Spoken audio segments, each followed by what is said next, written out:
দিন কি বারাত ছিলে কোরআনের চর্চায়, ধ্যান কি বজ্ঞান জুড়ে আল্লাহর বাণী বয়।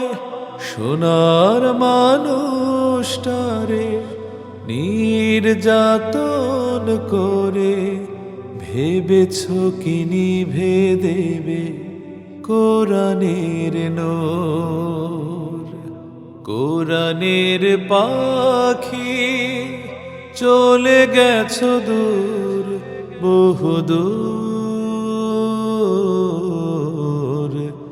এক ঝলক হাসি খুব বেশি ভালোবাসি, হৃদয় মননে বাজে তোমার চির চেনা সুর।